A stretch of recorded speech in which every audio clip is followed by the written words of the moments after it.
Assalamualaikum warahmatullahi wabarakatuh. Terima kasih atas kesempatan yang sudah diberikan.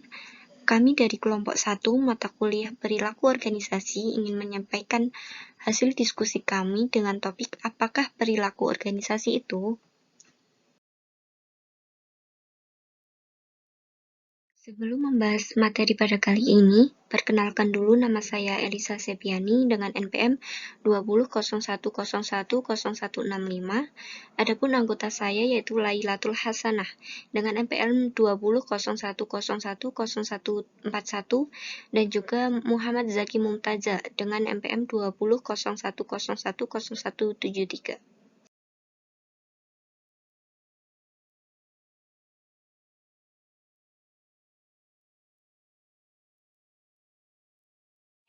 Lailatul Hasanah dengan NPM 20.0101.0141 akan melanjutkan presentasi ini mengenai fungsi, peran, dan keterampilan manajer. Yang pertama, fungsi. Fungsi terdapat beberapa hal, yaitu perencanaan, pengorganisasian, kepemimpinan, dan pengendalian. Perencanaan yaitu proses yang meliputi pendefinisian tujuan suatu organisasi, penentuan strategi keseluruhan untuk mencapai tujuan tersebut, dan pengembangan keserangkaian rencana komprehensif untuk menggabung dan mengkoordinasi berbagai aktivitas. Selanjutnya, pengorganisasian. Artinya, proses yang meliputi penentuan tugas yang harus dikerjakan, siapa yang mengerjakan tugas tersebut, bagaimana tugas tersebut dikelompokkan, siapa melapor kepada siapa, dan di mana keputusan-keputusan dibuat. Selanjutnya, kepemimpinan adalah proses yang menyangkut pemilihan motivasi karyawan, pengaturan orang, pemilihan saluran komunikasi yang paling efektif dalam penyelesaian konflik. Dan yang terakhir adalah pengendalian. Artinya, memantau aktivitas untuk memastikan aktivitas tersebut diselesaikan seperti yang telah direncanakan dan membetulkan penyimpangan-penyimpangan yang signifikan. Yang kedua, peran. Peran juga terdapat beberapa hal, yaitu peran antar personal, peran informasional, dan peran pengambilan keputusan. Peran antar personal, artinya semua manajer memiliki peran kepemimpinan. Peran ini menyangkut perekrutan, pelatihan, pemberian motivasi, dan pendisiplinan karyawan.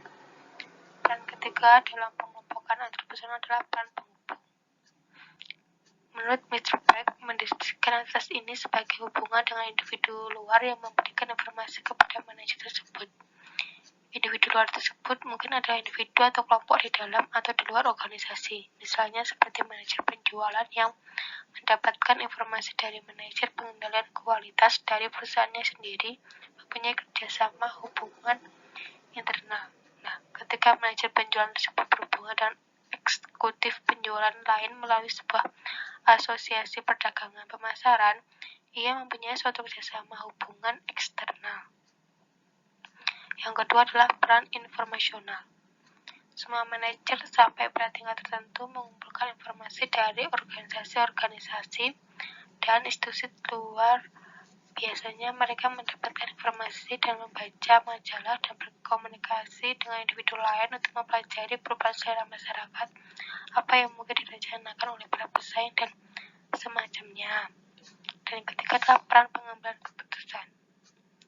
Artinya dalam peran kewirausahaan, para manajer memulai dan mengawasi proyek-proyek baru yang akan meningkatkan kinerja organisasi mereka. Sebagai penyelesai masalah, manajer melakukan tindakan korektif untuk menyelesaikan berbagai masalah yang tidak terduga. Nah, sebagai pengalokasi sumber daya, manajer bertanggung jawab menyediakan sumber daya manusia, fisik, dan moneter. Dan yang terakhir, manajer memainkan peran negosiator, di mana mereka mendiskusikan berbagai persoalan dan tawar-menawar dengan unit-unit lain demi keuntungan unit mereka sendiri. Yang ketiga adalah keterampilan manajer. Ini juga terdapat beberapa hal, yaitu keahlian teknis, keahlian personal, dan keahlian konseptual. Keahlian teknis ini merupakan kemampuan menerapkan pengetahuan atau keahlian khusus. Yang selanjutnya, keahlian personal. Ini merupakan kemampuan untuk bekerjasama, memahami, dan memotivasi orang lain, baik secara individual maupun dalam kelompok. Yang ketiga, yang terakhir adalah keahlian konseptual. Merupakan kemampuan mental untuk menganalisis, diagnosis dan situasi rumit. Selanjutnya yaitu manajerial yang sukses versus aktivitas manajerial efektif. Yang pertama adalah manajer tradisional, yaitu membuat keputusan, merencanakan, dan mengendalikan. Yang kedua adalah komunikasi. Komunikasi ini artinya bertukar informasi rutin dan memproses pekerjaan tulis-menulis. Yang ketiga, manajemen sumber daya manusia, yaitu memotivasi, mendisiplinkan, menangani konflik, menyusun kepegawaian, dan melatih. Dan yang terakhir adalah pembangunan jaringan, yaitu seperti bersosialisasi, terlibat dalam aktivitas politik, dan berinteraksi dengan individu-individu di luar.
Saya Elisa Septiani, NPM 2001010165, ingin melanjutkan tentang pengertian perilaku organisasi. Perilaku organisasi atau Organizational Behavior (OB) adalah bidang studi yang menyelidiki pengaruh yang dimiliki oleh individu, kelompok, dan struktur terhadap perilaku dalam organisasi, yang bertujuan menerapkan ilmu pengetahuan semacam ini guna meningkatkan keefektifan suatu organisasi. Jadi, perilaku organisasi adalah sebuah bidang studi, berarti bahwa PO adalah sebuah bidang keahlian khusus yang mempunyai pokok ilmu pengetahuan umum. Perilaku organisasi mengajarkan 3 faktor penentu perilaku dalam organisasi, yaitu individu, kelompok, dan struktur. Selain itu, perilaku organisasi menerapkan ilmu pengetahuan yang diperoleh tentang individu, kelompok, dan pengaruh dari struktur terhadap perilaku untuk membuat organisasi bekerja secara efektif. Slide selanjutnya yaitu disiplin ilmu yang mendukung perilaku organisasi. Perilaku organisasi merupakan bidang ilmu terapan yang dibentuk berdasarkan kontribusi dari sejumlah bidang yang berkaitan dengan perilaku. Bidang-bidang yang utama adalah yang pertama, ada psikologi. Psikologi adalah ilmu pengetahuan yang berusaha mengukur, menjelaskan, dan terkadang mengubah perilaku manusia dan makhluk lain. Para psikolog memfokuskan diri mempelajari dan berupaya memahami perilaku individual.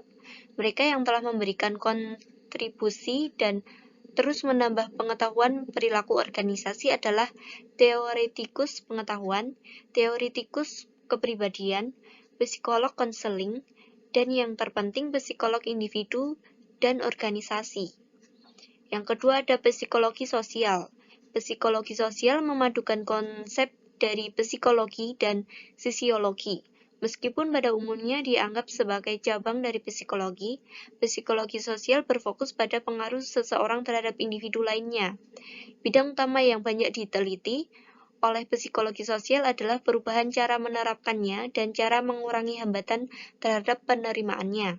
Selain itu, juga menemukan psikolog-psikolog sosial yang memberikan kontribusi signifikan dalam bidang pengukuran, pemahaman, dan perubahan sikap, yaitu pola komunikasi dan pembangunan kepercayaan.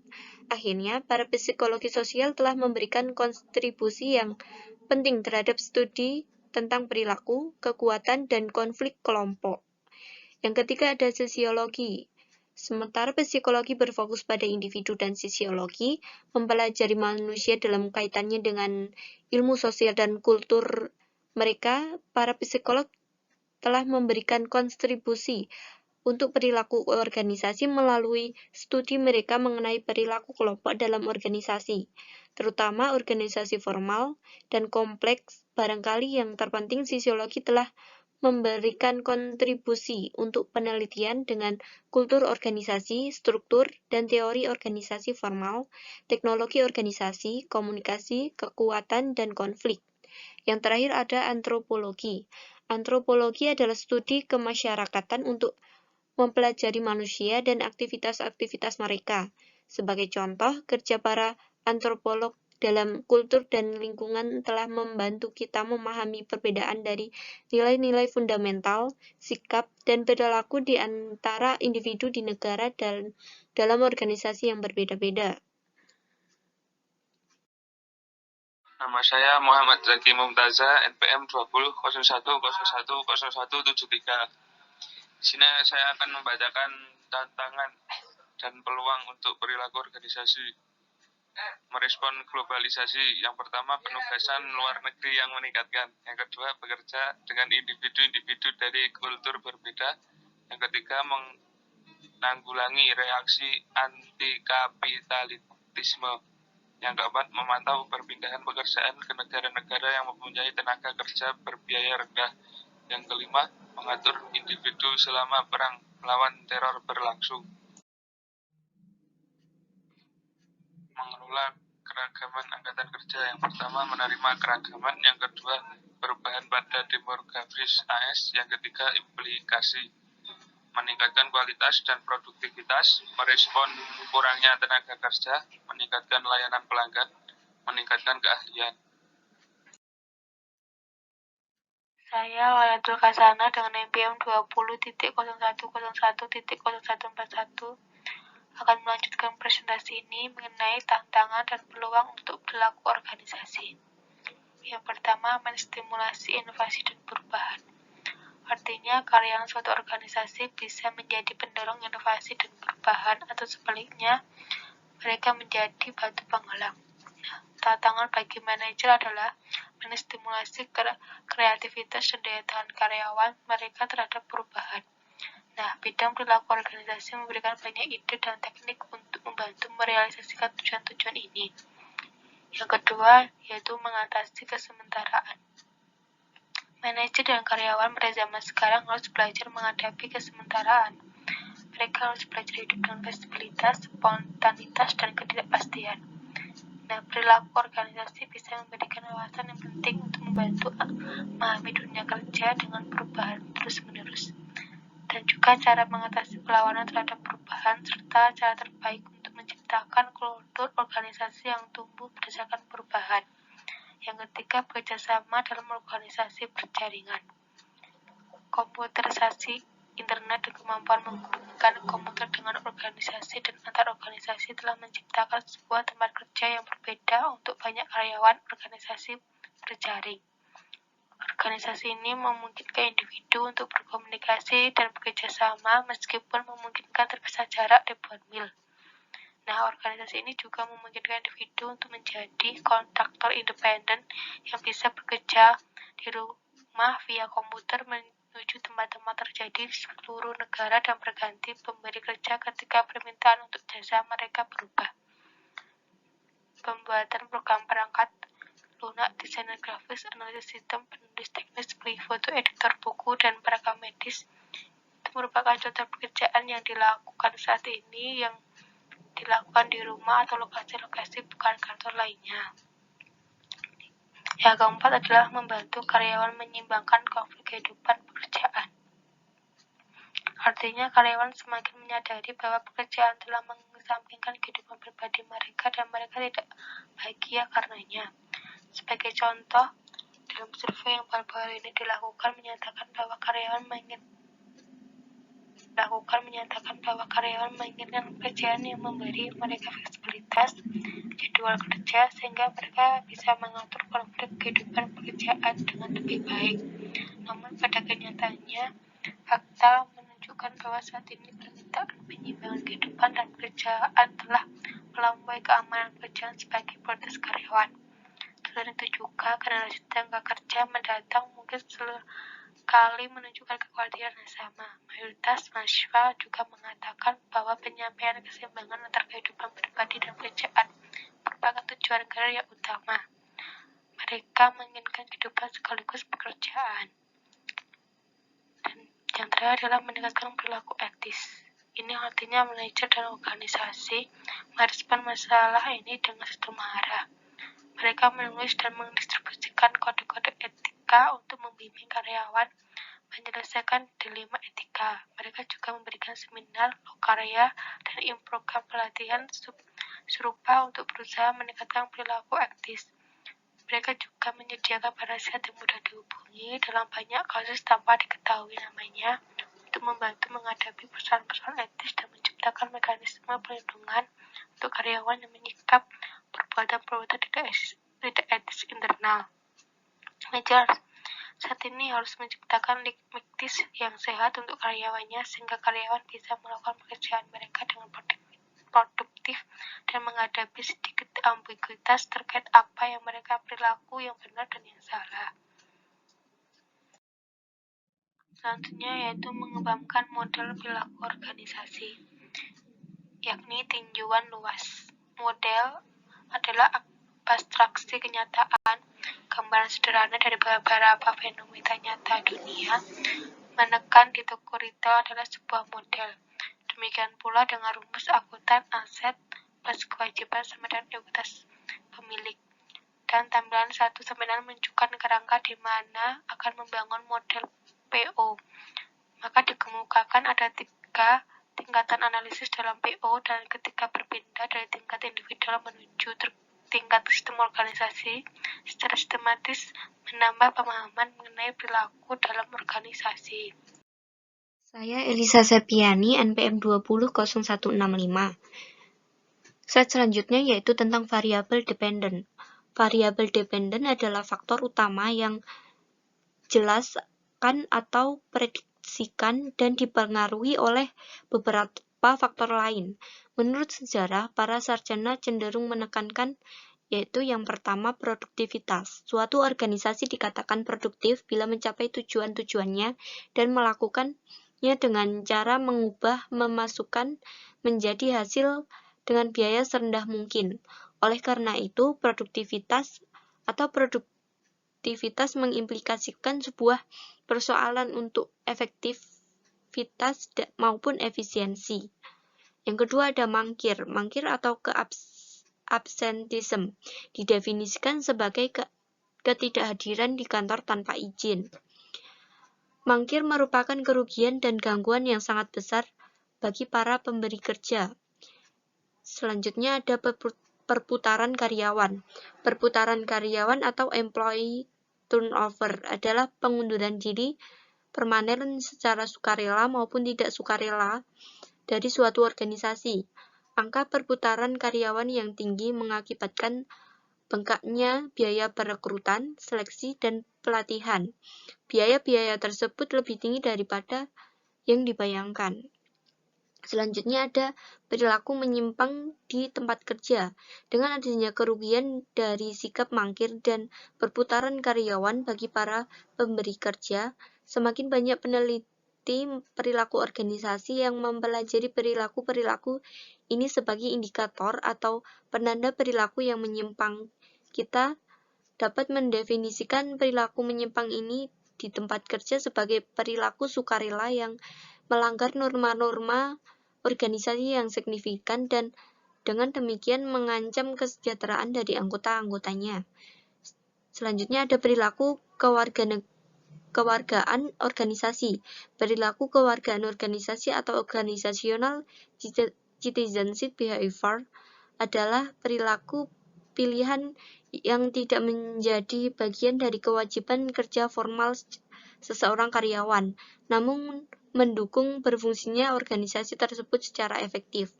Yang terakhir ada kepuasan kerja.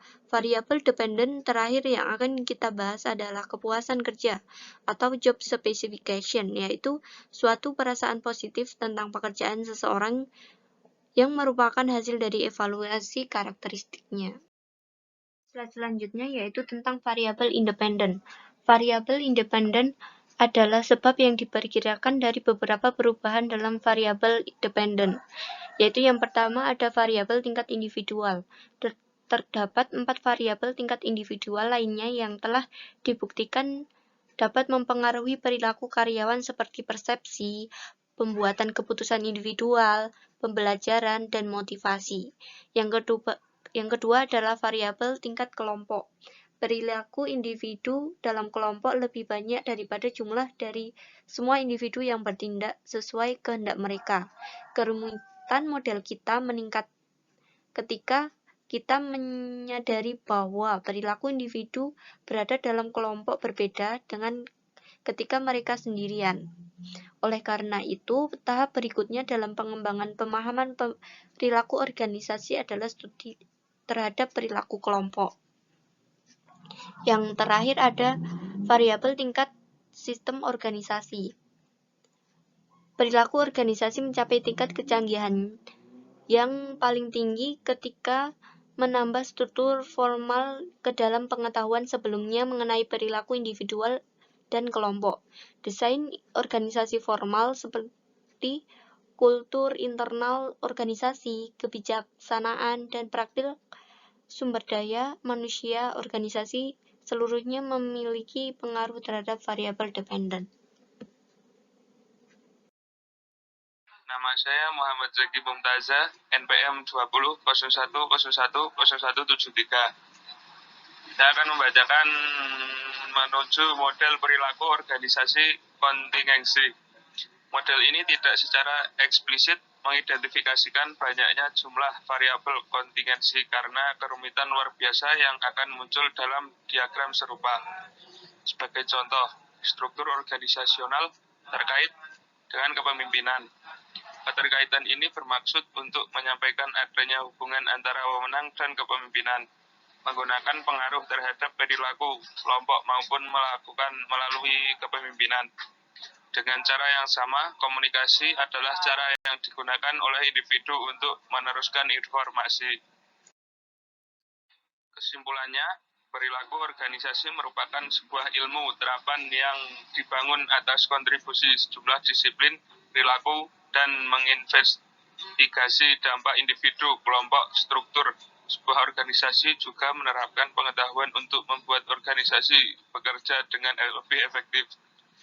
Maka seorang manajer perlu mengembangkan keterampilan interpersonalnya dalam pekerjaannya untuk meningkatkan potensi kepemimpinan.